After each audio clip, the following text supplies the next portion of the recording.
Ce programme vous est offert par Orange.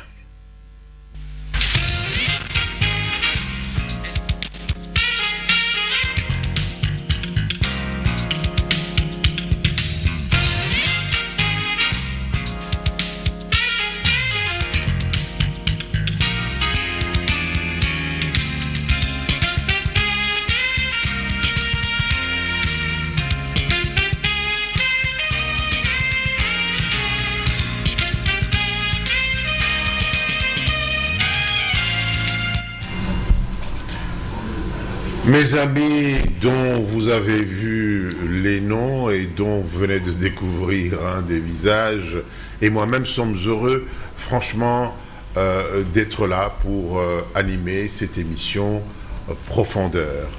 Je vais tout de suite vous les présenter. D'abord, ce que femme veut, Dieu veut. Ladies first. Léonie Candelo, bonsoir et bonjour. Bonsoir, monsieur Kibambi. Contente de vous retrouver. Merci, après quelques infidélités, mais vous étiez en plein travail. Deuxième personne à présenter, c'est monsieur Ganzumba. Monsieur Ganzumba, bonsoir et bonjour. Bonjour et bonsoir, monsieur Kibambi. Et troisième, puisque nous ne sommes que 4 sur ce plateau, il s'agit de monsieur Modeste Bonigaba. Nous étions d'ailleurs, avant de commencer cette émission, en train de chercher à définir ce que voulait signifier Modeste. C'est un autre débat. Nous avons constaté ces derniers temps, depuis qu'on a fini avec cette affaire de M23, qu'une pluie de félicitations en termes de mobilisation de toute la nation est venue s'abattre sur les médias, féliciter nos forces armées, féliciter le président de la République, ce qui contraste un peu avec ce qu'on aurait voulu comme mobilisation d'énergie pendant que tout cela se passait à Kinshasa. On continuait carrément à vivre normalement, à Lubumbashi, partout. Il y a donc quand même des ressources à mobiliser pour que demain ne soit pas comme hier. Parce que quand on touche à une partie de notre territoire, c'est tout le monde qui doit mobiliser, et des ressources intellectuelles, et des ressources stratégiques, et des ressources humaines pour résoudre les problèmes. Mais pour mobiliser tout cela, encore faudrait-il qu'il y ait de prérequis, ce que en grec nous on appelait les on suppose connus, c'est-à-dire les choses qu'il fallait avoir, notamment cet amour du pays sur lequel nous avons toujours insisté dans cette émission. C'est l'égoïsme qui nous caractérise, ne nous cachons pas la face, le tribalisme qui nous tient aux tripes, la justice qui est très souvent mal distribuée, l'amour du pays, je le disais, l'amour du prochain. Nous allons revenir sur tout cela. Mais je voudrais d'abord commencer cette fois par interroger M. Ganzumba. M. Ganzumba, quand vous relisez ce titre, des ressources non mobilisées de l'État, à quoi pensez-vous? Je pense, M. Kibambi, essentiellement, principalement, au paradoxe ou à l'inadéquation entre ce qui est mis en route et l'objectif à atteindre, qui est de réduire la pauvreté dans notre État. Qu'est-ce que nous entendons comme vocable, comme concept depuis un certain temps? L'année du social, le budget du social, le quinquennat du social, qui suppose que les Congolais attendent quelque part qu'il y ait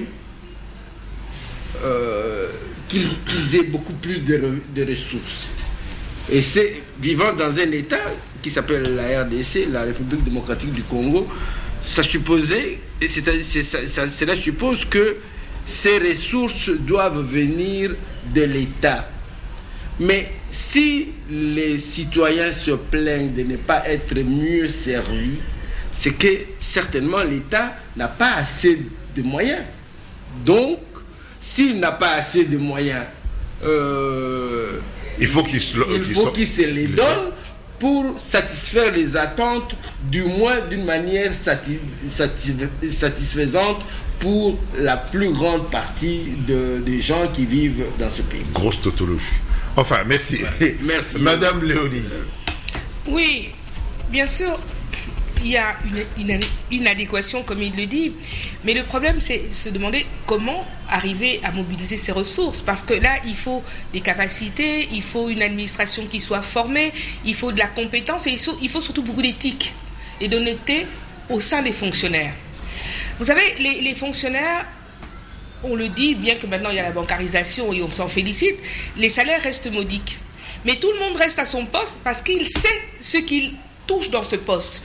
Et c'est ainsi que les richesses, toutes les petites taxes, toutes ces petites redevances, en fin de compte, sont dispersées avant d'arriver à être capitalisées où elles doivent arriver pour le bien de tous. Donc c'est comme vous disiez un petit peu, beaucoup d'égoïsme, qui empêche la nation de se développer réellement. Mais elle n'est même pas au sommet, cet égoïsme est même à la base. Modeste Boligaba. Oui, je crois que les amis ont dit effectivement les choses telles qu'elles doivent être dites. Finalement, je crois que, comme vous le disiez dans l'introduction, il y a des prérequis. C'est-à-dire qu'au-dessus de tout ça, il y a une organisation qui doit être optimale. Faire en sorte que chaque centime dû à l'État tombe effectivement dans ses caisses et faire en sorte qu'une fois que c'est arrivé, chaque centime qui sort serve à régler les vraies créances de l'État. Parce que dans les deux sens, il y a des perditions. À l'entrée, beaucoup de déperditions. À la sortie, mêmement. Pourquoi? Parce qu'on n'a pas pensé en amont comment faire en sorte que les différents acteurs qui interviennent soient effectivement en état de faire ce qu'on attend d'eux. Madame Léonie vient de montrer que les salaires qui sont payés, vous payez à un fonctionnaire qui fait entrer des millions en dollars, des milliards en francs, un salaire qui ne correspond pas au minimum qu'on doit donner à un être humain qui a des responsabilités comme celle-là. Donc déjà au niveau de ceux qui ont conçu la chose, il y a un déficit. Parce que demander à un fonctionnaire de donner le meilleur de lui-même, mais en même temps lui montrer que pour votre salaire, nous l'État, là, on ne peut donner que $100 par mois. C'est un être sensé. Il s'est dit donc c'est une façon indirecte de me dire débrouille-toi tout seul là-bas. Mais je ne s'empêche pas de le faire. Nous n'allons pas remonter jusqu'à Mathusalem, mais est-ce que tous ces gestes que nous posons ne sont-ils pas le résultat du poison qu'on a inoculé en nous avec ce code noir qui a voulu que nous nous détestions, que nous n'aimions pas, Moi, parce que l'Afrique, finalement, se ressemble, c'est bizarre, quand même. Mais oui, mais justement, ce qui est grave, c'est que ceux qui doivent changer la donne n'ont pas encore pris conscience du mal ou de la profondeur du mal. Parce qu'effectivement, lorsque nous regardons, on accède à l'indépendance. La première chose qu'on nous met dans nos têtes, c'est attention, la tribu là, ou bien les gens là du nord, vous du sud, etc. Vous ne parlez pas la même langue, etc. Donc, on nous divise. La meilleure façon de nous continuer à nous dominer. Les Chinois avaient compris cela déjà sous Mao. Quand vous relisez le livre rouge, je crois qu'il est d'actualité aujourd'hui pour nous. Le livre rouge de Mao montrait que faites toujours attention. Lorsque l'occidental vous dit que mais ça c'est très bien, il faut vous en méfier. Parce que c'est très bien pour qui? Souvent pour lui. Et donc nous, essayons de revoir un peu tout notre système que nous avons hérité et extirpons de ce système tout ce qui est de nature à continuer à nous diviser, parce qu'en restant divisés, c'est là que nous avons des guerres d'IM23 et tout le reste, mais aussi la mauvaise administration. Monsieur Ganzumba, Madame Léonie souffrait que je vous donne la parole après. Monsieur Ganzumba, dans notre économie, il y a des capitaines d'industrie qui sont tout à fait contents d'évoluer dans ce pays parce que leurs affaires sont prospères. Il y a aussi cette inadéquation. Vous me direz, il y a aussi les Congolais qui s'en portent pas mal parce que il y a des étages qui sortent de terre de manière tout à fait indécente. Enfin, la question est posée. La vérité m'oblige à dire que résumer la chose en disant qu'ils sont contents d'opérer dans notre périmètre national, c'est trop dire comme on le dit habituellement. Mais je pense qu'ils ont trouvé des mécanismes pour bypasser, si vous permettez un néologisme, pour bypasser les difficultés qui font que ils auraient mieux voulu faire ce qu'ils font ici ailleurs, mais ici la vérité est que partout ailleurs où on vise du 25% de marge bénéficiaire, ici, ou de 15%, pardon, au maximum au détail, ici les gens travaillent pour du 300, 400, 500, 1000%. Mais alors dans les 1000% qu'ils engrangent, ils ont prévu des cassettes, des caisses noires pour payer les prébendes, pour se payer la sécurité personnelle, pour se payer les gens qui leur facilitent la circulation en ville, dans les embouteillages, etc. etc. Mais s'ils étaient dans d'autres pays, en France, en Belgique, en Angleterre, aux États-Unis, ils ne gagneraient pas les 1000 ou les 300%, ils gagneraient les 15%, mais c'est à l'État à assurer la sécurité, etc. etc. Donc, le problème qu'il y a, c'est qu'ils réussissent, d'accord, parce que ils choisissent le moindre mal. J'ai discuté avec un investisseur dans le domaine minier dernièrement parce qu'il était question de mettre de l'argent au Katanga et j'ai osé une comparaison avec la pratique minière en Australie, au Canada et ailleurs. Chili, etc. Il m'a dit tout simplement, Roger, là-bas, ce n'est pas l'opérateur qui amène l'électricité sur son chantier. Ce n'est pas l'opérateur qui fait la route. Ce n'est pas l'opérateur qui s'occupe de construire une case pour le chef de terre, etc., etc. Donc, s'il met de l'argent là-bas, et s'il vise les résultats que vous voudriez que nous visions ici, il y a à tenir compte de l'environnement. D'accord. Donc, comme l'État a du chemin à faire, Madame Léonie, un commentaire ? Oui, je voulais quand même dire à Roger qu'il faut quand même voir ici que dans notre code, quand vous voyez la loi minière, le taux pour revenir dans son investissement est unique au monde. C'est moins de 10 ans. Alors, vous vous rendez compte qu'il n'y a aucun investissement dans le monde où vous pouvez revenir, amortir en 10 ans. C'est pas possible. Alors, je dirais aussi, on dit pour... Ça veut dire que c'est avantageux pour eux. Absolument, absolument. Quand vous dites ils sont contents d'investir ici, moi je crois qu'ils sont très contents d'investir ici. Ils sont très contents d'abord parce qu'ils ne prennent pas l'argent ici. Madame Léonie, vous corrigez bien et vous ajoutez très bien. Oui, absolument. Où croyez-vous qu'un homme peut arriver avec une valise et 3 ans après être chef d'entreprise et avoir engranger des millions de dollars? Essayez en France, vous ne pourrez pas. Ces gens viennent comment? Ils viennent avec des capitaux qui viennent de l'extérieur. Parce que là, le taux bancaire est bon. Ici, le taux bancaire d'emprunt est de combien? 30%, 40%. C'est unique au monde. Comment voulez-vous créer... Vous me confirmez, M. Ganzumba, 30%? Absolument. Oui, c'est dans ces eaux-là. Excusez-moi. Donc, comment voulez-vous créer une classe moyenne congolaise avec des taux bancaires aussi élevés? Personne ne peut faire un emprunt pour créer une entreprise. Même acheter une voiture à 30, 40, vous savez que ça va même jusqu'à 50%. Attention. Pourtant, le taux de rescompte de la Banque nationale n'est pas plus haut qu'ailleurs. Donc, quelque part, il faut que le gouvernement, un peu plus haut peut-être, mais pas pour atteindre 30% de taux d'intérêt. Donc, et puis, il faut voir que chez nous, nous n'avons pas d'emprunt à long terme. Personne n'emprunte sur 20 ans. Hein, en Europe, quand vous achetez votre maison, aujourd'hui, vous faites un emprunt sur 30 ans. Ici, quand vous achetez votre maison, vous l'achetez cash.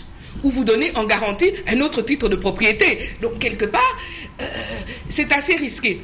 Donc, comment voulez-vous qu'on arrive à créer une classe moyenne qui doit se créer en cash? Où va-t-on trouver l'argent? Si je dois acheter une maison, même si je travaille dans les nouvelles entreprises, d'Entic, etc., où les salaires sont conséquents, où voulez-vous trouver 50 000, 100 000 dollars pour acheter une maison?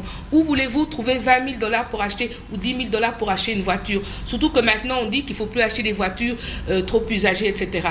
Donc, quelque part, ça pousse, quelque part, et le fonctionnaire et l'homme d'affaires à se mettre dans des circuits et des arcanes un peu compliqués pour pouvoir avoir l'argent dont il a besoin pour arriver à ses fins.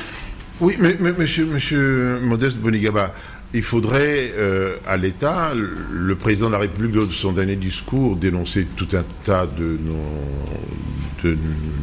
nos bêtises. Il faudrait à l'État véritablement une politique d'envergure pour réussir à remonter la pente, puisque c'est finalement à lui que revient la tâche de gérer la cité. Oui, vous avez tout à fait raison, c'est d'une révolution qu'il faut, une révolution de gouvernance et d'éthique, comme disait Madame Léonie. C'est un changement radical du comportement. Parce que vous avez compris que le système qui est en place aujourd'hui, en lui-même, il incite les différents acteurs à se comporter comme ils le font. Lorsque c'est l'État qui doit faire telle ou telle chose, les travaux ou les responsabilités qui reviennent à l'État ne sont pas exécutés. L'opérateur a bon jeu pour dire, écoutez, bon, c'est comme moi-même je l'ai fait, mais voici en contrepartie, c'est que je réclame comme exonération, comme etc. Finalement, l'État se dépouille totalement, tout simplement parce qu'il n'a pas su organiser son pouvoir, parce que ce pouvoir-là, c'est une force, c'est une richesse déjà, rien que ce pouvoir-là. Organiser de telle sorte que les moyens, d'abord crédibiliser sa démarche, parce que c'est ça le point de départ, il faut être crédible pour que les fonds qui doivent venir, il y a des capitaux dans le monde qui circulent, qui cherchent des opportunités. Donc à partir du moment où le Congo devient une des meilleures destinations, mais c'est nous qui allons commencer à refuser des capitaux ici. Parce que tout le monde voudra placer sur le Congo, et nous, on sera submergés. Mais il faut d'abord crédibiliser l'État, sa démarche et tout le reste. Parce que l'habitat, par exemple, mais dans aucun pays au monde, on ne peut imaginer qu'on puisse avoir le coût des matériaux au niveau où il est chez nous. Le sac de ciment à plus de 15 $ ou 20 $, je ne sais pas.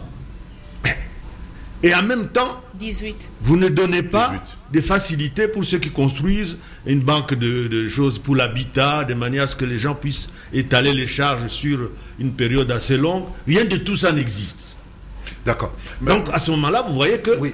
l'État a finalement un grand travail à faire d'abord pour que le reste suive. Oui, l'État finalement, moi, quand je regarde les personnes qui sont en fin carrière, qui sont malheureux, alors que hier, avant-hier, ils roulaient carrosse, je me dis, finalement, le donneur de la farce, ça va être le Congolais lui-même. Parce que l'État, c'est qui? C'est finalement nous-mêmes, qui nous complaisons dans ce que dénonçait M. Ganzumba, c'est-à-dire vous émargez dans la cassette d'un tel qui chaque mois vous donne ceci. Vous êtes content, mais vous ne pensez pas au lendemain. Quand vous serez vieux, mais ce monsieur-là ne pensera plus à vous, il pensera à celui qui vous aura remplacé. Et donc, le serpent... Bon, oui, monsieur Ganzumba. Oui, le problème, lorsque vous disiez que la guerre nous a, maintenant qu'elle est finie, on aurait dû se mobiliser, etc., etc., ou bien les gens étaient indifférents à l'Ouest pendant qu'il y avait les événements tristes à l'Est. Je crois que c'est humain qui bambit, parce que aussi longtemps qu'on puisse remonter dans l'histoire, d'autres pays avant nous ont connu les événements que nous avons vécus ici. J'ai regardé dernièrement des documentaires sur la France occupée au nord. Au sud, les gens vivaient plus ou moins normalement, même si il y avait ceux qui s'engageaient dans la résistance, on voyait les jeunes partir, absolument, etc. Mais le problème est que la société française qui était du côté de la France libre vivait quand même différemment que celle qui était au nord occupée par les nazis. Je vous le concède, mais la mobilisation était générale dans les esprits. Mais dans les esprits, pourquoi? Parce que les esprits, on doit les former. Je vais y arriver. Alors, j'ai effectué une mission en Angola en 94. J'ai été d'abord à Cabinda, et puis par la suite, j'ai été dans leur capitale, c'est-à-dire Luanda. En pleine guerre de Savimbi occupait une bonne partie de ce pays-là. Mais on ne pouvait pas, à Cabinda, même si la police était présente partout pour contrôler les identités, etc., et le flux d'armes éventuellement, ou des espions, etc., etc., mais les gens vivaient aussi un peu comme les Quinois vivaient pendant que nous avions encore le problème. Donc le problème n'est pas là. Le problème est à la manière dont on prend conscience qu'on appartient à une seule nation et qu'on doit faire des sacrifices lorsque cette nation est attaquée quelque part. Et ça ne peut pas être fortuit, ça ne peut pas être le fruit du hasard. Il doit y avoir une conscientisation. La preuve, c'est que au début des études d'économie, j'avais un cours qui s'appelait Les grands courants de la pensée contemporaine. Pourquoi est-ce que... Ce cours existe jusqu'aujourd'hui. S'il existe jusqu'aujourd'hui, c'est que les universitaires doivent quand même savoir comment est-ce que les gens ont pensé, comment les Mao ont pensé, comment les trotskistes, les Trotsky a pensé, comment, etc., etc.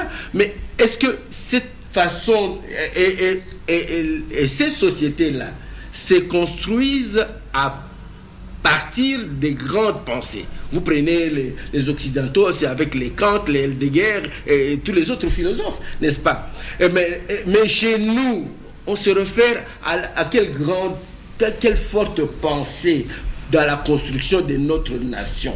Chacun a sa petite idée, que ce soit les citoyens ou que ce soit même, malheureusement, les dirigeants. Chacun prend un ministère avec sa petite pensée, il prend une administration provinciale avec sa petite pensée, mais il n'est pas disciple d'un grand penseur qui a des adeptes à travers toute la nation. C'est aussi ça qui justifie que le recrutement se fait plutôt sur des bases absolument subjectives qui se trouvent être l'ethnie, la tribu, la province, le territoire, sans qu'il y ait un dénominateur commun fort entre les personnes qui se mettent ensemble pour accomplir une œuvre.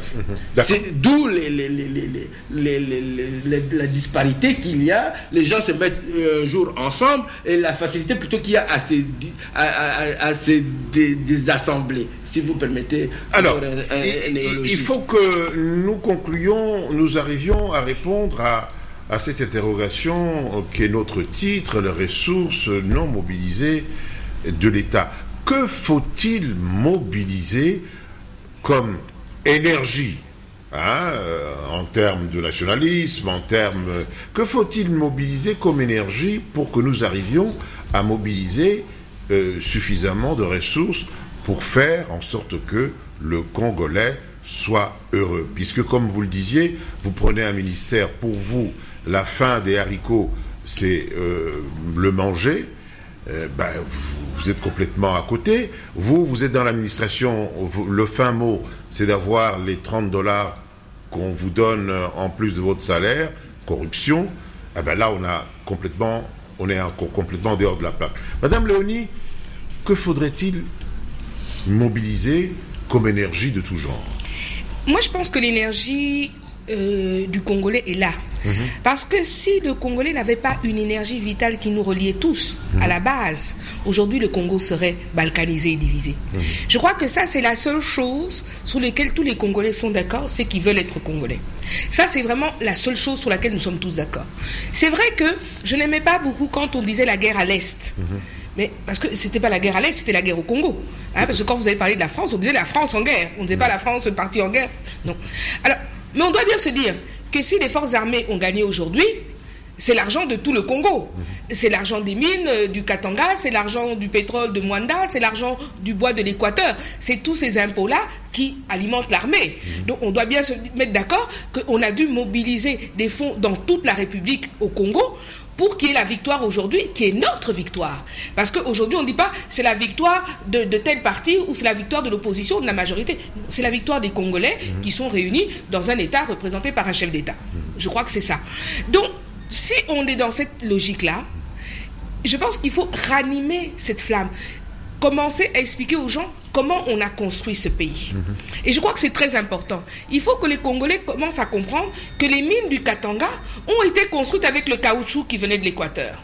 Que telle chose qui a été faite au Congo à tel moment, c'était peut-être avec l'or qui venait du Maniema. Que telle chose qui est faite à Kinshasa vient avec tel produit du Bandundu. Et c'est quand les gens vont se rendre compte qu'il y a une interconnexion entre les provinces et le dynamisme, c'est là qu'on va aller de l'avant. Et je crois que c'est ça, ce qu'on appelle peut-être la cohésion nationale ou je ne sais pas quoi. C'est se rendre compte que nous avons tous besoin des uns et des autres pour construire le pays. Alors, quand on me dit les Congolais sont égoïstes, oui, quelque part ils sont égoïstes. Je vais prendre le cas de Mandela parce qu'il est mort il n'y a pas longtemps. Mandela, s'il avait été un homme égoïste, au bout de 10 ans, il serait sorti de prison. Puisqu'on lui a donné des conditions, on a dit on te donne de l'argent, on te donne ceci, tu peux aller en exil. Quel est celui parmi nous, des Congolais, qui dit je vais rester en prison pour le bien de la nation? Ou je vais me priver, je vais rester pauvre pour le bien de la nation. Non, on n'a plus ce sens du sacrifice, de l'abnégation pour aller de l'avant. Parce que... On ne peut pas non plus affirmer ça comme ça, parce qu'on a fait des calculs. Écoutez, si c'était le cas, la nation aurait changé. Moi, les gens qui... Je ne fais pas... C'est pas une critique. Mais quelque part, pour faire changer les choses, il faut des sacrifices. Il faut des sacrifices. Ce n'est pas... Vous voyez, par exemple, quand on parle de l'État, moi, je n'ai jamais entendu, ni dans la majorité, ni dans l'opposition, parce que c'est l'opposition qui doit se mettre contre ce qui est au pouvoir, dire on va diminuer le train de vie de l'État. Or, ça, c'est une façon de gagner de l'argent. On dit, au lieu d'acheter des Prado qui coûtent 70 000 $ à tous les ministres, et où on consomme 300 litres ou 400 litres d'essence par semaine, on va acheter des voitures qui coûtent 30 000 $ et qui vont consommer 100 litres par semaine. Mais est-ce que vous imaginez, si vous faites le calcul dans l'absolu, quelle est l'économie que vous faites? Donc, quelque part... Les Prado, pour corriger un peu, c'est autour de 40 non, mais vous dites... oui, mais il y en a des voitures aussi qu'on achète à 80 000 $ et des Lexus et tout ce qu'on veut. Donc, moi, je crois que si quelqu'un se dit... On va